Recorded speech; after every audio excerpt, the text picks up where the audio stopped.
यह श्रृंखला सर्व आत्माओं के पिता परमात्मा शिव के द्वारा उच्चारित महावाक्यों के संकलन पर आधारित है।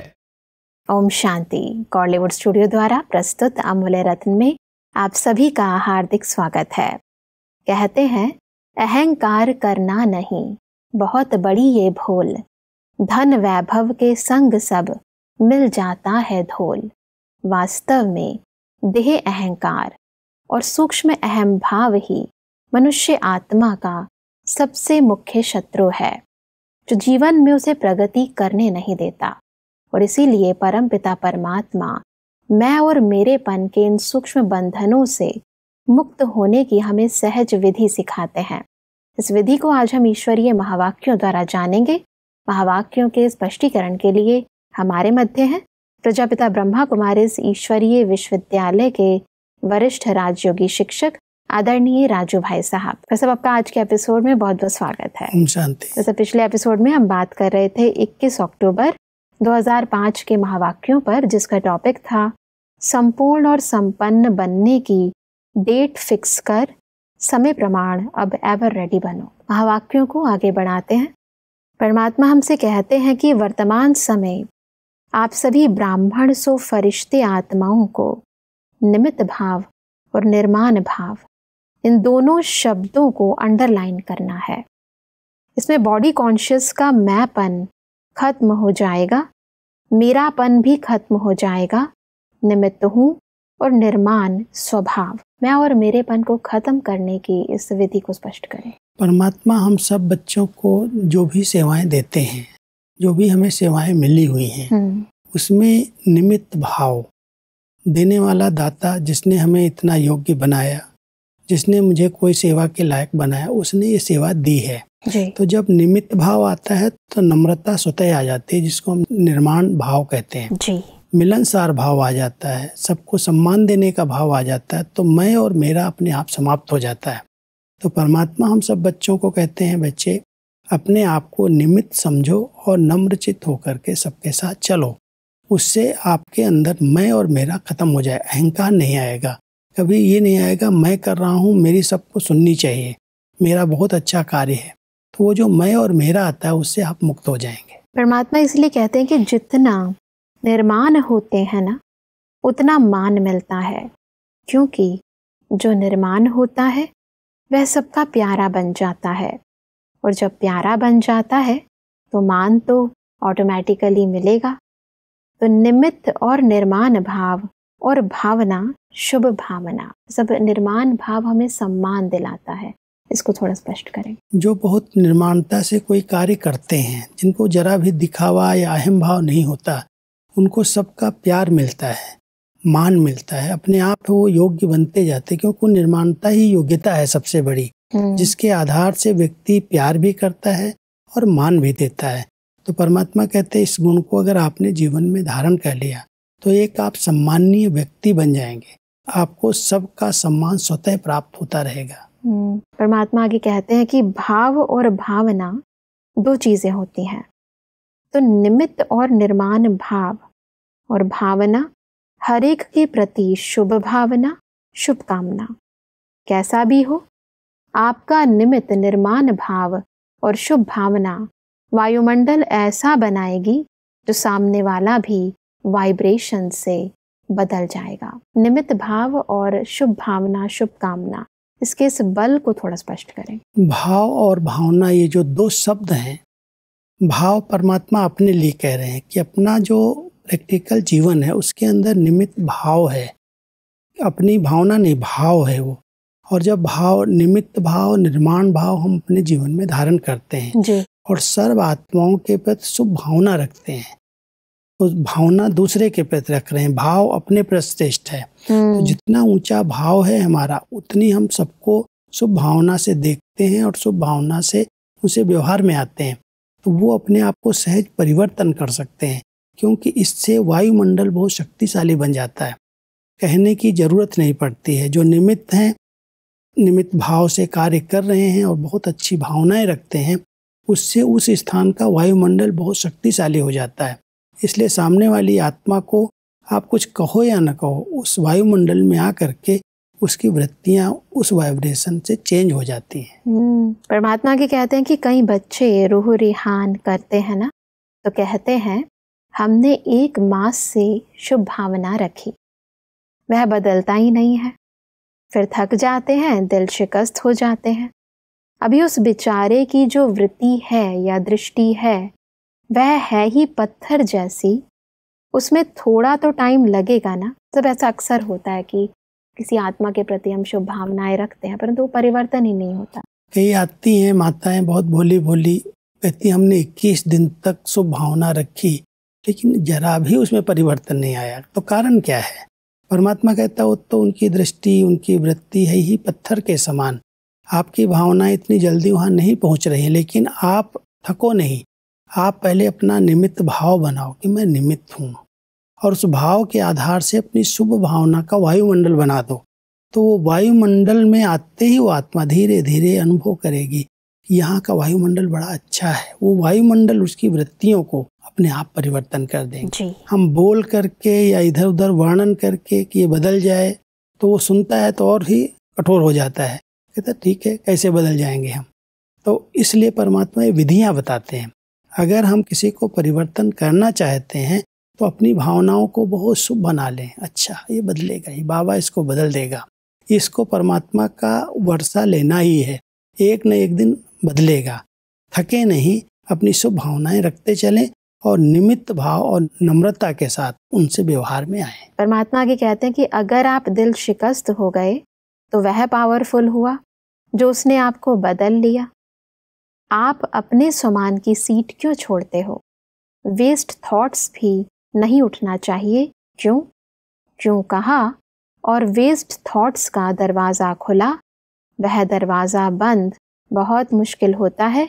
इसलिए क्यों नहीं सोचो, मर्सीफुल होकर वाइब्रेशन देते रहो। तो दिल शिकस्त होने के कारण को तो हमने जाना, परंतु निवारण की इस विधि को थोड़ा स्पष्ट करें। परमात्मा कह रहे हैं कि कारण तो है, वो शक्तिशाली हो गया। अगर आप निराश हो गए कि तो बदलता ही नहीं है, छोड़ दो इसको, ऐसे ही अपनी तकदीर पर छोड़ दो। कई बार ऐसे ऐसे संकल्प करके हम उस बात में मर्सीफुल नहीं रहते, छोड़ देते हैं। परमात्मा कहता है इससे तो आप वो पावरफुल हो गए और आप कमजोर हो गए। और आपके अंदर अगर ये प्रश्न उठा क्यों ऐसा हो रहा है, तो होगा ही नहीं शायद। तो परमात्मा कहता है जहाँ पर प्रश्न उठने लगे, क्यों क्या कैसे के प्रश्न उठ गए, तो वहाँ पर ही जमसो व्यर्थ का दरवाजा खुल गया, व्यर्थ बातें आपके अंदर चलने लगी, फिर तो बिल्कुल बदलेगा नहीं। इसलिए आवश्यक है कि हम अपनी शुभ भावनाएं छोड़े नहीं, मर्सीफुल बन करके रहें।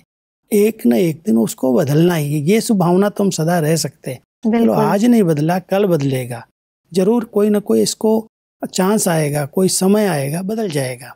हम अपनी शुभ भावनाएं न छोड़ें। इसलिए परमात्मा कहता है मर्सीफुल बन करके रहो, नम्रचित बन करके और निमित्त भाव से सेवा करते चलो, थको नहीं। आप थक जाएंगे तो वो भारी हो जाएगा, वो पावरफुल हो जाएगा और आप कमजोर हो जाएंगे। बिल्कुल। आगे परमात्मा कहते हैं कि पोजीशन से नीचे नहीं आओ, फिर बहुत ऑपोजिशन हो जाता है। व्यक्ति में ऑपोजिशन हो जाती है, स्वभाव संस्कार में ऑपोजिशन हो जाती है, विचारों में ऑपोजिशन हो जाती है। इसलिए पोजीशन में रहो। पोजीशन में रहने के महत्व को और इस ऑपोजिशन को भी थोड़ा स्पष्ट करें। जब भी हम परिवार के अंदर कोई को भी देखते हैं तो हम कई बार अपनी पोजीशन को छोड़ देते हैं कि हम इतनी श्रेष्ठ आत्माएं हैं, इतनी महान आत्माएं हैं और हमने पवित्रता का संकल्प लिया है, हम बाबा से जुड़े हुए हैं, उनके साथ हमारा योग है। हम इस पोजीशन को छोड़ करके हम भी उनके जैसे साधारण बन जाते हैं। हमारा कोई अपोजिशन करता है तो हम उसका भी उसी तरह से रिस्पॉन्ड कर रहे हैं। तो परमात्मा कहता है अगर परिवार में आपका अपोजिशन हो रहा है, कोई आपको कुछ कह रहा है, आप अपनी पोजीशन क्यों छोड़ते हो? आपका नशा गुम हो जाए, आपकी स्थिति बिगड़ जाए, आप अपनी दिनचर्या से डिस्टर्ब हो जाएं, माना आप अपनी पोजीशन से नीचे आ गए, अपोजिशन करने वाले बड़े हो गए। अक्सर ऐसा होता है, अगर परिवार में केवल एक ही व्यक्ति ज्ञान में चलता है तो उसे लगता है कि चारों तरफ से मेरे ऊपर बस अपोजिशन ही होती जा रही है। अगर हम अपनी पोजीशन में, अपनी दिनचर्या में बिल्कुल एक्यूरेट हैं और हम जैसे हैं वैसे हैं, भले कोई कुछ भी बोल रहा है तो वो समझेगा कि हम कुछ भी करें बदलने वाला नहीं है, अपने जो इसको करना वो करेगा, तो आपको छोड़ देंगे। लेकिन आप सोच रहे हो कि ये अपोजिशन कर रहा है, ये अपोजिशन कर रहा है, कब तक हम इसको सहन करेंगे। आप कमज़ोर पड़ गए तो आप अपनी पोजीशन से उतर गए। तो बाबा कह रहे हैं आपने जो संकल्प लिया है अपनी श्रेष्ठ जीवन बनाने का, हमें शुद्ध अन्न खाना है, हमें अमृत वेला करना है, हमने मुरली क्लास करना है, आप अगर उसमें पक्के हैं तो अपोजिशन थोड़े समय होगी, धीरे धीरे कहेंगे तो बहुत पक्के हैं, इनको छोड़ दो, फिर वो अपोजिशन खत्म हो जाएगी। बिल्कुल। परमात्मा इसलिए आगे कहते हैं कि परमात्मा समझते हैं सब ब्रह्मा बाप समान बन जाएं। क्या बाप के आगे ऑपोजिशन नहीं आई? ब्रह्मा बाप के आगे ऑपोजिशन नहीं हुई, माया की भी हुई, आत्माओं की भी हुई, प्रकृति की भी हुई, लेकिन ब्रह्मा बाप ने पोजीशन छोड़ी नहीं? छोड़ी ना, तभी फरिश्ता बनाना। फरिश्ता तभी बना जब उसने अपनी पोजीशन छोड़ी नहीं। कोई कितना भी अपोजिशन किया, माया ने भी किया, प्रकृति ने भी किया, यहाँ तक बाबा के जो बहुत नज़दीक संबंधी थे वो भी बहुत अपोजिशन करते थे। यहाँ तक कहते थे दादा आपको क्या हो गया, आप इतने माननीय, इतने सम्मान प्राप्त किए हुए और आप क्यों ये सब बातें कर रहे हो जी? कहाँ इस कलयुग के अंदर कोई पवित्र और योगी बन सकता है, इसको छोड़ दो आप। बाबा ने कहा नहीं, ये मैं नहीं कह रहा हूँ, शिव परमात्मा कह रहा है। अपनी पोजीशन से जरा भी नहीं हिले, कोई कितना भी हिलाने की कोशिश की, ये भगवानोवाच्य है, भगवान की श्रीमत है, मैं उसको चेंज नहीं कर सकता हूँ। तो जब अपनी पोजीशन में रहे तो अपोजिशन धीरे धीरे समाप्त हो गई और वो अपनी स्थिति से फरिश्ता बन गए। बिल्कुल सही। परमात्मा ये कहते हैं कि अभी अपने को तो फरिश्ता समझकर चलो, मैं फरिश्ता हूँ, लेकिन एक दो को भी फरिश्ता रूप में देखो। सब फरिश्ते हैं, न मेरा पुराने संसार संस्कार से नाता, न इन कोई ब्राह्मणों का, बस खत्म। यह भी फरिश्ता, यह भी फरिश्ता, उसी नज़र से देखो, वायुमंडल फैलाओ। इस पुरुषार्थ को थोड़ा स्पष्ट करें।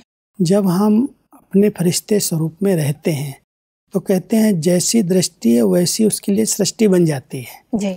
तो जब हमारी दृष्टि में आ गया कि मैं एक शुद्ध आत्मा, एक पवित्र आत्मा हूँ, मैं बहुत लाइट के शरीर में एक फरिश्ता हूँ। परमात्मा यहाँ कह रहे हैं कि जब आप अपने फरिश्ते स्वरूप में स्थित हैं और सामने वाली आत्मा को भी उसी भाव से देख रहे हैं कि ये भी एक लाइट का फरिश्ता है, ये एक आत्मा है, तो फरिश्ते का एक वायुमंडल बन जाएगा।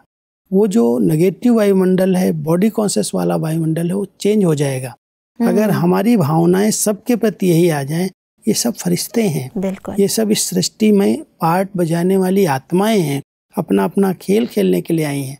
तो ये एक भावना से, हमारे इस संकल्प से, हमारी दृष्टि से हमारी सृष्टि चेंज हो जाएगी, वायुमंडल परिवर्तन हो जाएगा। जैसे देह भान का वायुमंडल बनता है, वैसे ही फरिश्तेपन का भी वायुमंडल बना सकते हैं। परमात्मा के कहते हैं कि कभी भी किसी से भी बात करो ना, मुस्कुराओ जरूर। आपके मुस्कुराने से उसका आधा दुख तो दूर हो जाएगा। Charity begins at home. किसी से भी बोलो, साथी से, ब्राह्मण से, चाहे अज्ञानी से, मुस्कुराता चेहरा रोहे गुलाब। सीरियस होके नहीं बोलो, क्या कर रहे हो, क्यों कर रहे हो, नहीं, मुस्कुरा के बोलो। इस सहज पुरुषार्थ को थोड़ा स्पष्ट करें। हम कहीं पर जाते हैं और थोड़ा सा अनजान व्यक्ति के आगे थोड़ा मुस्कुरा देते हैं, प्यार से उसको देख लेते हैं, तो वो अपनत्व की फीलिंग उसको आती है, हमारे लोग हैं, जैसे हमको जानते हैं। तो परमात्मा ये हम सबको विधि बताते हैं कि अगर आप कहीं भी जाते हो, कोई भी बात है, तो वहाँ सीरियस होकर के अगर आप जाओगे, बहुत ऑफिशियल रूप से जाओगे, तो लोगों को अपनेपन की फीलिंग नहीं आएगी, आपकी बात तो कोई सुनेंगे नहीं। बिल्कुल। थोड़ा मुस्कुरा करके, कोई प्यार से देख करके, मीठी दृष्टि, मीठे बोल से कुछ कहोगे, तो अपने आप आपकी मुस्कुराहट से सबका सहयोग मिलेगा। जैसे आज हम ट्रेन में जाते हैं, अगर हम खड़े हैं और लोग बैठे हैं, तो हम मुस्कुरा करके उनकी तरफ देखते हैं, तो अपने आप कहेंगे आओ भाई साहब आप भी बैठ जाओ। तो कई प्रकार की बातें मुस्कुराने से हल मिल जाता है, सहयोग मिल जाता है। तो बाबा हम सबको ये सिखाते हैं कि आपकी मुस्कुराहट कभी भी चेहरे से जानी नहीं चाहिए। परमात्मा के कहते हैं कि सेवा करो तो बोझ वाली सेवा नहीं करो। कई बच्चे सेवा के बाद इतने थक जाते हैं तो कोई मालिश पॉलिश वाला चाहिए। यथार्थ सेवा वह है जिसमें खुशी मिले, हल्कापन हो। प्राप्ति होती है ना, प्राप्ति में थकावट होती है क्या? फिर सब सेवा में हल्केपन के इस महत्व को थोड़ा स्पष्ट करें। कोई भी सेवा अगर दिल से की जाती है, प्यार से की जाती है, तो उसमें थकावट नहीं होती। अगर हम बोझ समझ करके कोई ने मुझे दिया है, ये करना ही पड़ेगा, क्या करें, तो अगर हम जवाबदारी कोई मिलती है और उसको बहुत प्यार से लेते हैं, अपनी समझ के करते हैं, तो बोझ नहीं रहता जी। और अगर समझते हैं तो कोई भी कर सकते हैं, वो भी कर सकते हैं, दूसरे भी कर सकते हैं और हमको ही दी जाती है, तो उसमें अंदर की स्थिति अगर हमारी बिगड़ी हुई है और हम सेवा कर रहे हैं तो थकावट होगी। इसलिए परमात्मा हम सबको कह रहे हैं कि कोई भी सेवा दिल से करो, प्यार से अपनी समझ के करो। ये भाग्य बन रहा है, ये हमारे को चांस मिला है, उस भाव से करोगे तो थकावट नहीं होगी। नहीं तो थोड़ी सेवा किया, थक गए, फिर कोई मालिश करने वाला चाहिए, फिर कोई कुछ सहयोग देने वाला, कुछ आपकी महिमा करने वाला चाहिए, तब वो अंदर की जो खुशी है फिर से कायम हो सकती है, नहीं तो खुशी गायब हो जाती है। और इसीलिए परमात्मा कहते हैं कि कई बच्चे पुरुषार्थ भी ऐसा करते हैं, भारी पुरुषार्थ, मेहनत का फाउंडेशन है मोहब्बत, स्नेह, बाप और बच्चे का स्नेह, सेवा से आत्माओं को बाप से स्नेह का फल मिलता है। तो सेवा भी करते हो तो भारी रूप नहीं, हल्का। सेवा बोझ वाली नहीं है, सेवा हल्का बनाने वाली है। पुरुषार्थ भी मेहनत से नहीं करो, परमात्मा को मेहनत अच्छी नहीं लगती है। मास्टर सर्वशक्तिवान और मेहनत कर रहे हैं। सिर्फ सेवा व पुरुषार्थ में मेहनत मुक्त बनने के इस महत्व को स्पष्ट करें। कई बार हम पुरुषार्थ करते हैं तो ऐसे लगता है बहुत मेहनत का पुरुषार्थ है। कोई ऐसे बैठते हैं, योग में बैठेंगे या कोई भी कार्य करेंगे तो ऐसे लगता है जैसे बहुत मेहनत कर रहे हैं। परमात्मा कहते हैं पुरुषार्थ मेहनत का नहीं है, कोई इसमें हठ करने की आवश्यकता नहीं है। परमात्मा पिता है, हम उसके बच्चे हैं। बाप और बच्चे के संबंध में मेहनत कहाँ से है? वो तो प्यार मोहब्बत चाहिए। तो मोहब्बत वाले के चेहरे से, चलने से, कर्म से मेहनत दिखाई नहीं देती। ऐसे लगता है बहुत खुशी खुशी से हल्के होकर के योग भी कर रहे हैं, ज्ञान भी सुना रहे हैं, सेवाएं भी कर रहे हैं, बहुत हल्के हैं। बिल्कुल। तो सेवा करते हुए अगर हम उस भाव से करते हैं कि हमारी सेवा अपनी सेवा है, बहुत सच्चे दिल से करते हैं, तो सेवा भी हल्का बना देती और पुरुषार्थ में भी ऐसे लगता है बहुत सहज योगी है, सहज पुरुषार्थी है, कोई मेहनत नहीं। तो परमात्मा कहते हैं बच्चों की मेहनत बाप को अच्छी नहीं लगती, मेहनत करें वो बाबा को अच्छा नहीं लगता। इसलिए बच्चे प्यार में, मोहब्बत में समाये हुए रहें और मोहब्बत में, प्यार में कोई भी बड़े से बड़ा असंभव कार्य भी संभव हो जाता है। बिल्कुल। तो सहज कर सकते हैं, अपना कार्य है। बाबा ने हमें हमारे भाग्य बनाने के लिए, सबका संबंध परमात्मा से जुड़ाने के लिए कार्य दिया है।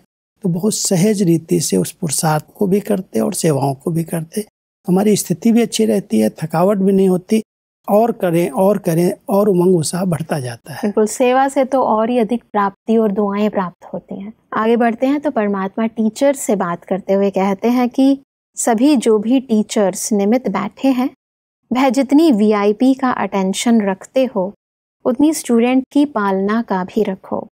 स्टूडेंट में नवीनता लाओ, कोई ना कोई नवीनता लाने से उमंग उत्साह बढ़ेगा। सेवा में बहुत बिजी हो जाते हो, फिर थक जाते हो, फिर पालना इतनी रुचि से नहीं करते हो। पहले तो राजधानी तैयार करो, वह तो स्टूडेंट से होगी ना। दिल से पालना करो, एक एक की कमजोरी हटाने की मेहनत करो, खुशी की मेहनत करो, बोझ वाली नहीं।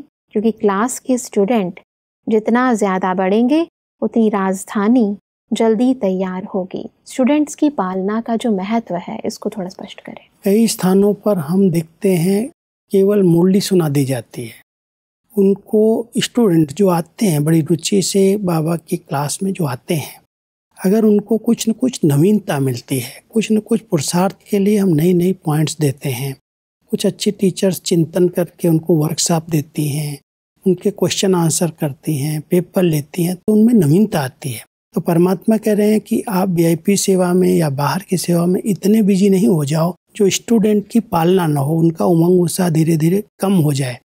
उनके उमंग उत्साह को बढ़ाओ, उनकी जो कमी कमजोरियां हैं उनको समाप्त करने के लिए थोड़ी मेहनत करो। वो मेहनत नहीं है, प्यार वाली मेहनत है, मोहब्बत वाली मेहनत है, जिससे स्टूडेंट बढ़ें, उनकी एक रुचि बढ़े, उनके अंदर उमंग उत्साह है योग का, पढ़ाई का, सेवाओं का। जितना स्टूडेंट्स में उमंग आएगा उतना राजधानी नई बनेगी, क्योंकि इन्हीं से ही बनने वाली राजधानी है। बिल्कुल। आने वाले जाने वाले तो चले जाते हैं। इसलिए परमात्मा कहता है अगर सेवाओं में आप थक गए और स्टूडेंट की पालना नहीं की स्टूडेंट थोड़े समय के बाद ठंडे पड़ जाते हैं, फिर उत्साहित ही नहीं कर पाते। इसलिए परमात्मा हम बच्चों का और विशेष करके नियमित टीचर्स का ध्यान खिंचवाते हैं। जो आपके क्लास में आते हैं उनको कुछ न कुछ नया मिलना चाहिए, और अपना चिंतन करके बाबा की कुछ ऐसी पॉइंट्स दे करके उनको नए नए ढंग से पुरुषार्थ कराओ तो उमंग उत्साह आएगा और वो अपने आप को परिवर्तन कर सकेंगे। बिल्कुल भाई साहब, आज हमने सहज पुरुषार्थी और सहज सेवाधारी बनने के महत्व को बहुत ही गहराई से समझा। स्पष्टीकरण के लिए आपका बहुत बहुत धन्यवाद। ओम शांति। दर्शकों, आज के महावाक्यों में परमात्मा ने कहा कि देहभान से मुक्त होने के लिए हमें निमित्त और निर्माण भाव को जीवन में धारण करना है।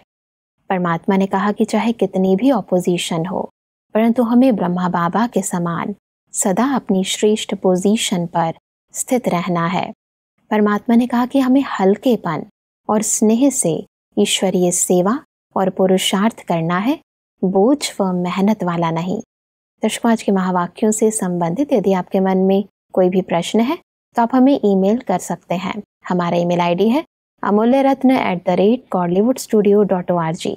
अगले एपिसोड में एक और अव्यक्त वाणी के साथ आप सभी के समक्ष हम फिर हाजिर होंगे। तब तक के लिए लेते हैं इजाजत। ओम शांति। मुख्य सार, बॉडी कॉन्शियस के मैपन को खत्म करने के लिए निमित्त भाव और निर्माण भाव, इन 2 शब्दों को अंडरलाइन करो। निम्नलिखित 7 बातों का चार्ट चेक करो। स्व परिवर्तन की रफ्तार, स्वमान और सम्मान, दुआएं दी और ली, सर्व खजानों का स्टॉक है, सेकंड में फुल स्टॉप लगा सकता हूँ, मन को एकाग्र और एक रस कर सकता हूँ, खुशी, शांति और शक्ति की किरणें फैला के ज्ञान सूर्य बना। किसी से भी बात करो तो मुस्कुराओ और इससे उसका आधा दुख दूर हो जाएगा। सेवा स्थान व सेवा की वृद्धि का कारण है पालना। यथार्थ सेवा वो है जिसमें खुशी मिले, हल्कापन हो, बोझ नहीं। अधिक जानकारी के लिए संपर्क करें Amulya Ratan Godlywood studio, Manmohini Van, Shantivan post, Abu road 307510, district Sirohi, Rajasthan. Email ID है amulyaratn@godlywoodstudio.org।